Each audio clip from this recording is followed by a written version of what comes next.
What's going on, guys and girls? How are you doing today? It's Singer Roleplay here once again. Today I want to show you guys the build that I played for the last couple of weeks, and this is one of the non-meta builds, and this is Glacial Hammer Shockwave Berserker, guys.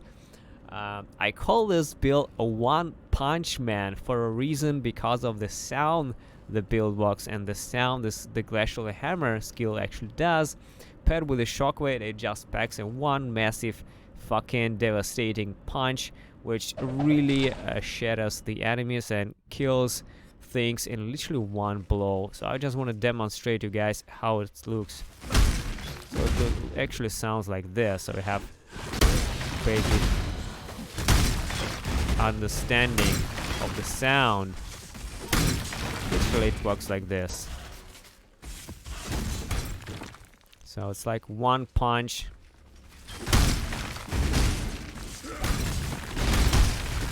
The reason why I call it one punch is because of this. And just slowing down just ease the process a little bit so you can understand how it works. Just a little showcase for you guys, so we have like something to see. Let's hasten up the process.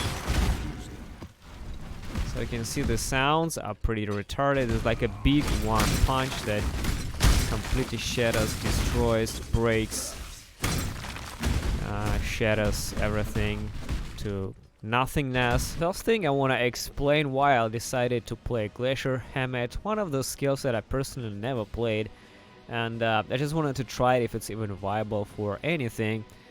At the same time, I wanted to make use of my Berserker, which previously played Ice Curse. I wanted to try something different that I can use. I also wanted to try a mace skill, and the most important thing why I decided to play Glacial Hammer is because I could incorporate Shockwave support. I really wanted to see, like, does Shockwave support even do anything like complementary to the damage of the mace and staff skills, because it can only be it can only support the mace and staff skills, and Glacial Hammer looks like a perfect candidate to test this thing out.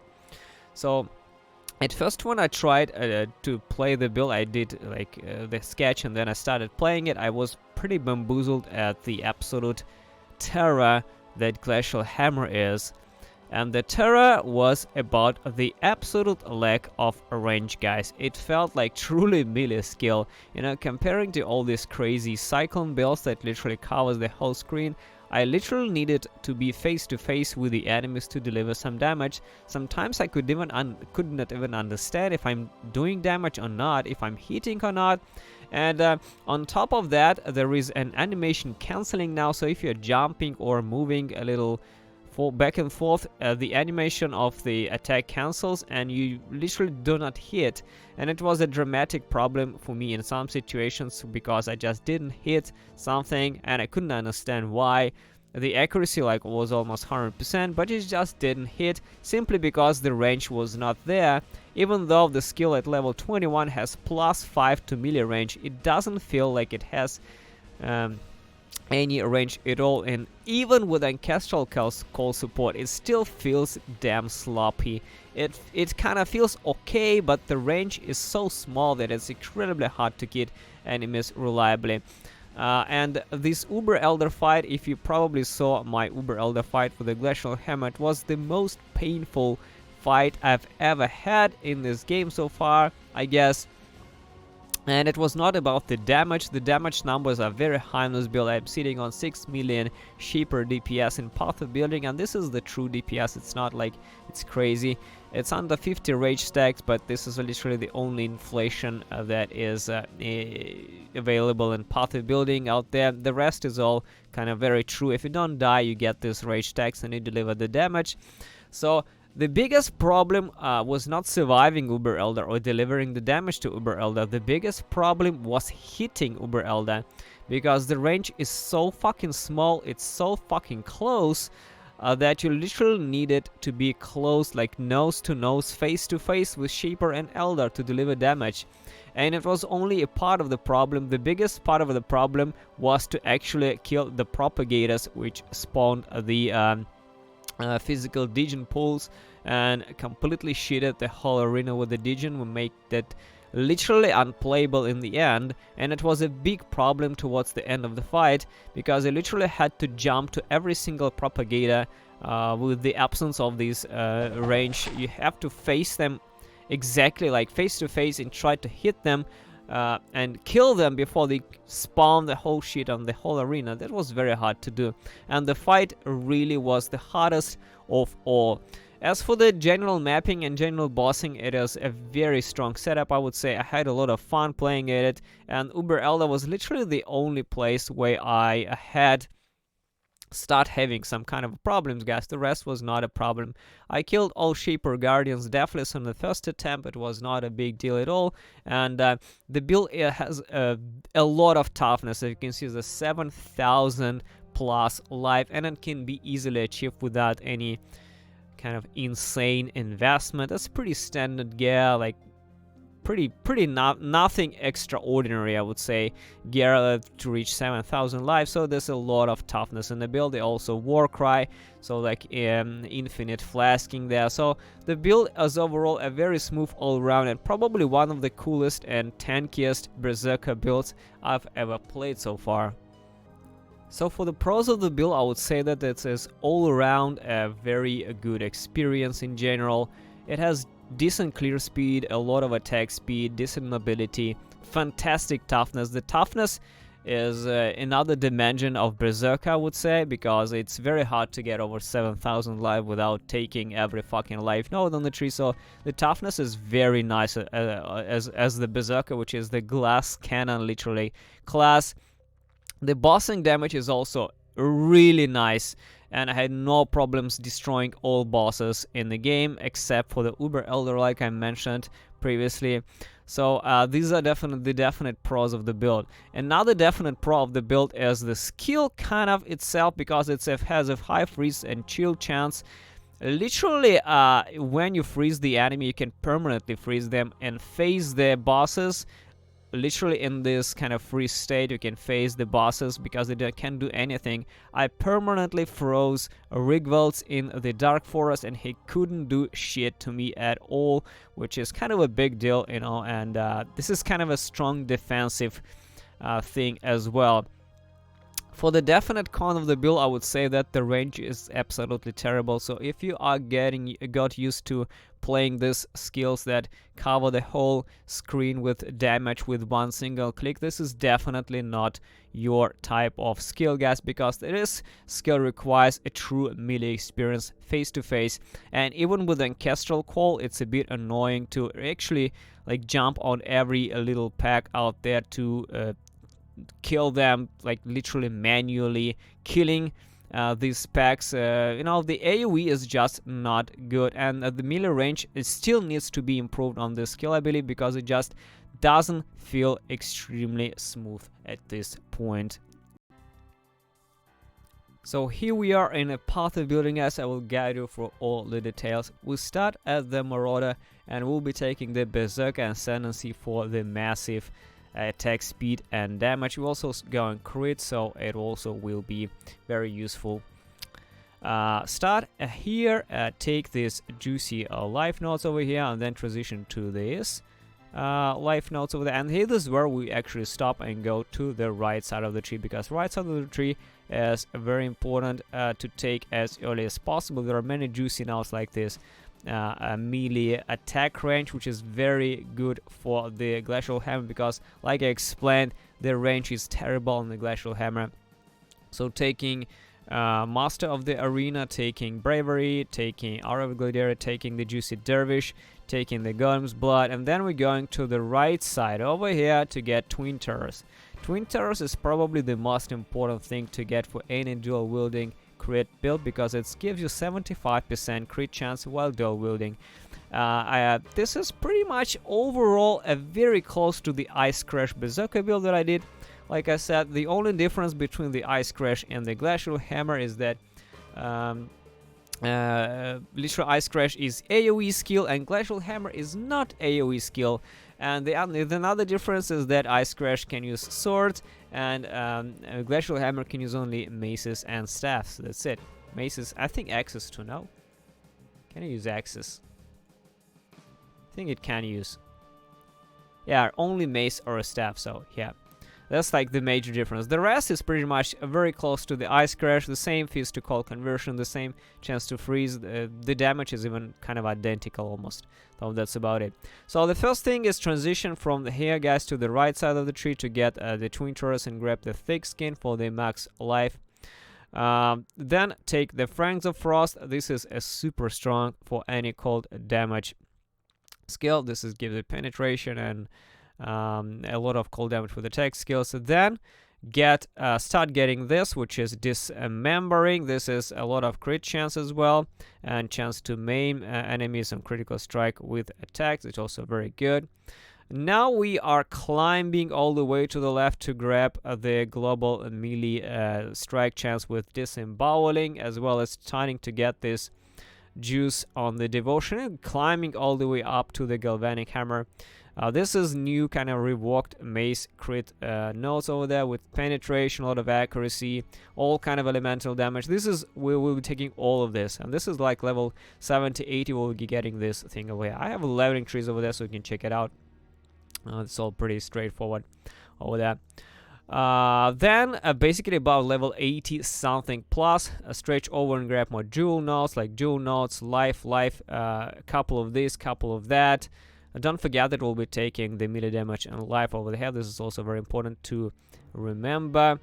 And probably the last thing is just min-maxing life, taking modules, as well as getting all these fat elemental damage notes, which is Divine Fervor, Holy Dominion, Retribution, just damage, Intelligence. Intelligence is very important to get as much as possible. We'll also be lacking Dexterity, so I took one fat Dexterity over here. So 80, 90 plus is this, and 95 plus is practically just life and jewel notes, nothing crazy. I am at level 97 right now on my character, and the only thing that is left is literally getting these juicy life notes over there. So for the Ascendancy, I took Crave the Slaughter as the first one. I took Rite of Ruin as the second one to get myself crazy amount of damage and attack speed.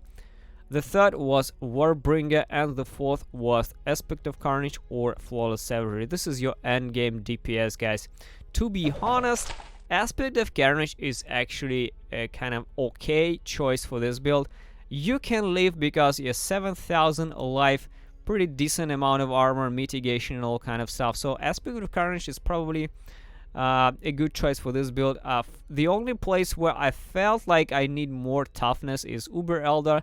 For the Uber Elder, I unspec'd after the Aspect of Carnage and went with the Flawless Savagery. This is a little less damage, so this is 6.3 as you can see, and this will unspec this and go. This is like 5, so it's kind of way. It's way less damage, but it's reduces your damage taken by 10%, because as per current you take 10% increased damage, which can be reapy in some situations, and Legion can kill you through. Some tier 16 Legion can actually kill you through, and Uber Elder, it's maybe a little problem there. It's up to you totally, but I think that it's okay with Aspect Carnage in this build. For the Bandit, this is taking Alira here, but to be honest, it's not really mandatory. You can also take passive points. I think I took passive points in my actual build, but here is Alira simply because its crit is like maximized for the damage. So for the skills, guys, really quick, Glacial Hammer, Sixthling, Melee Fist, Ruthless, LA damage with attacks, Glacial Hammer of course, and Shockwave. Shockwave is an important part of the build, and I specifically wanted to play Shockwave and kind of implement into this variation of the build, because I wanted to see how much of an addition it does. The numbers are this: Glacial Hammer is 6 million and Shockwave is 3 million, guys. It's pretty decent amount of additional damage. Literally one skill jump gives you 50% more damage to the build. This is a thing to to know, and this is very important. This is the reason why the build is called Glacial Hammer Shockwave Berserker build, guys. The difference between the Shockwave and the Glacial Hammer is because Shockwave is an AoE skill and Glacial Hammer is not an AoE skill. At the same time, Shockwave has a 1 second internal cooldown, so you can't proc one Shockwave by default more than 1 second. So it really synergizes well with the slow attacking skills like Earthquake, like slow weapons like Maroki Air Key, very slow access, slow staffs and all that shit.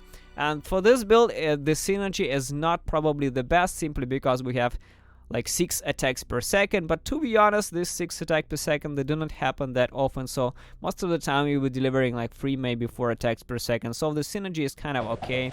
And as Shockwave levels up at level 21, you get 40% increased cooldown recovery speed. So you get 0.6 second cooldown on the Shockwave. So every 1.2 second you deliver 2 Shockwaves, which is kind of okay in my opinion.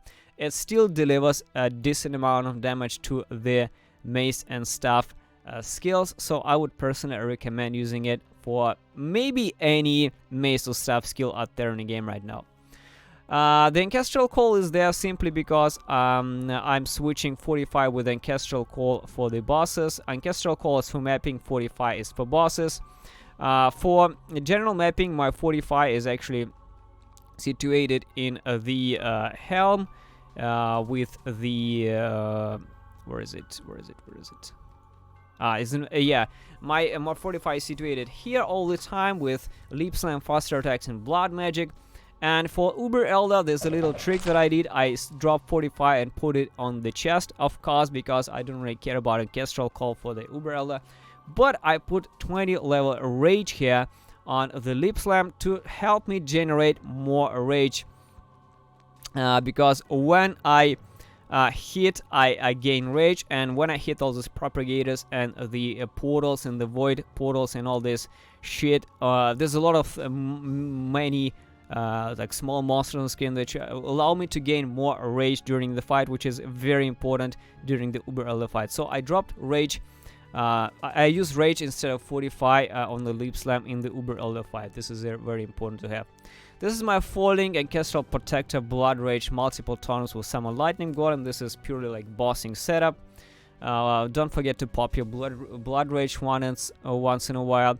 This is the auras in the gloves: Enlighten, Hatred, Precision, and Herald of Purity. Herald of Purity is optional. Herald of Purity is like pure DPS, guys. You can also use Herald of Ash for mapping, like the early stages of the game, as well as you can use a Herald of Ice if you wish, but it's like very tiny additional damage. But Herald of Purity and Arctic Armor are my 2 favorite things. Arctic Armor is probably the best, and I run it all the time. I don't run Herald of Purity manually myself because I don't think it's kind of an overkill. But Arctic Armor is really important for the Uber Elder fight, and for the overall game, I think it's a very good addition. Here's my mobility, like I said: Blood Magic, Leap Slam, 45, and faster attacks. This is free links for the weapons: Enduring Cry, Steel Skin, and Increased Duration. I cast this manually. The other free link is a Val Molten Shell, custom damage taken, Frost Bomb, and Frost Bomb is applies cold. How is it called? It's called cold exposure. Yeah, cold exposure, reducing cold resistance to the bosses. I specifically run it with the Val Molten Shell, which I manually pop as well. But you can also pop increased duration here, which is also a nice deal. So the Frost Bomb will stay longer there and debuff the enemies. That's about it. For the gear, really quick.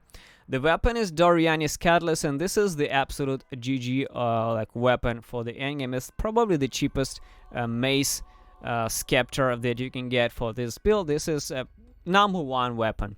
The second best is Frost Breath, and this requires just level 50. So from level 50 to level 75, you'll be using Frost Breath. This is the second best weapon, second best unique weapon for this build. The only deal with the Frost Breath is that attacks with this weapon deal double damage to chilled enemies. So to deal the double damage, you actually need to chill them first. So only on the second hit it actually deals double damage, but the first hit it doesn't deal double damage. Dorianis, however, always deal like all damage all the time. You don't need to chill anything. At the same time, Dorianis really synergize well with the crit chance. It gives you elemental damages leech. Overall, is an absolutely fantastic GG weapon for this. It will be very hard to get any mace, any kind of rare crafted mace better than this.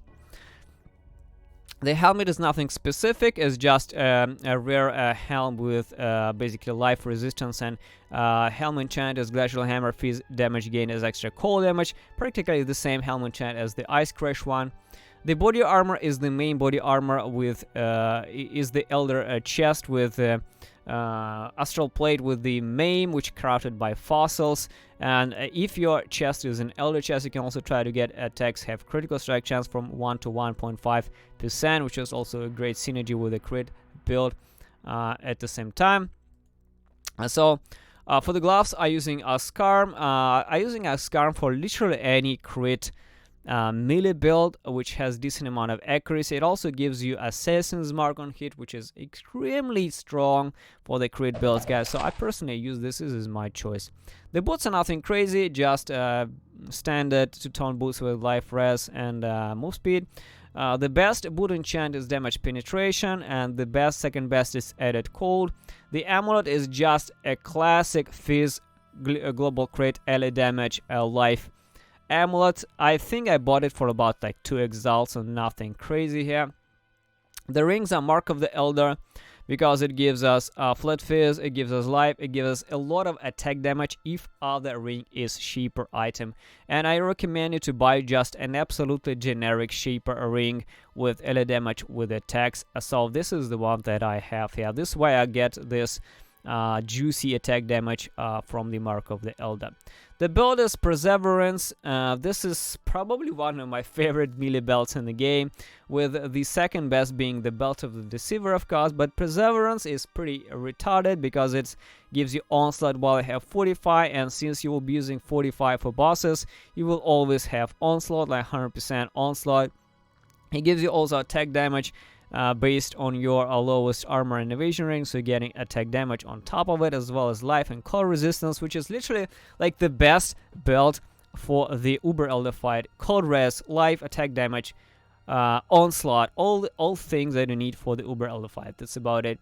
If you don't like this build, you have no problem getting onslaught somewhere, like on a jewel probably, or on the tree or whatever. You can also drop this belt for the some Stygian of Ice with free rest. If you're not fighting with resistances, I can totally recommend Perseverance for the quality of life. The flasks go really quick, which is Divine, Diamond Flask for the crit, Tyrus Promise, ally damage as extra chaos, fizz as extra chaos, Taste of Hate, mandatory, Lion's Roar, mandatory for melee builds, and the jewels are basically just cold damage, crit, max life and melee damage. We also be using one threshold jewel with Winter Burial, and I think I have it over here. Yeah, over here. Winter Burial is the threshold jewel, which gives Glacial Hammer a little bit of a cold splash damage to surrounding targets. Also gives you physical conversion, and physical conversion kind of double deeps as well as all conversion, so it's very strong. We almost convert 100% of all physical damage to cold with this one, so it's very, very strong. I can recommend using only one of this. Another thing is the Watcher's Eye, which I personally selected for this build. This is probably the best you can get for this build, and like price and value wise, this is probably at least what you can possibly try to afford. This is crit precision as well as damage pen with hatred. You can also get crit, hatred, jewel, and some other precision like attack damage. You can get something else. It all depends on your wallet or how much exalts you get to invest into the Watcher's Eye. This is probably, you know, the most important thing probably is damage penetration, because it's probably one of the cheapest, and if you are wealthy you can also add precision on top. The other jewel is once again is cold damage, crit multi, max life and damage. That's about it. One thing that I wanted to show you guys is also the PoE Ninja and the fact that Glacial Hammer is like entirely a non-meta build. It's absolutely unpopular, and also was very cool to test it out and see that it actually can do Uber Elder. So if we test it out, you can see there's a 0.0% people playing Glacial Hammer on 5 link and 0.0% of all skills, like at all. So if you select this, you can actually see there's only several, like 5 characters over level 96 across all server who actually played a Glacial Hammer like on a 5 link, right? So there's only 5 people playing this. That's pretty crazy, and to be honest, one of the reasons why I also decided to test it out to see how good it is, even if it's good at all, if it's can do something, because it was buffed in our 3.7. I wanted to test it out and see how good a damage it can deliver. It can definitely deliver some nice damage, guys. It can kill things, it can kill bosses, but if you want to try something completely non-meta, you can try it out, and I'm pretty sure you will have a lot of fun with it. Another funny fact about my build that no one even thought about an idea of using Shockwave as a support for the Glacial Hammer. So I think I'm the only one on the fucking server who actually does this. So as you can see, this is PoE Ninja, this is I put Glacial Hammer and Shockwave support, and yes, I'm the only one on the server who actually tried this out, and that's it.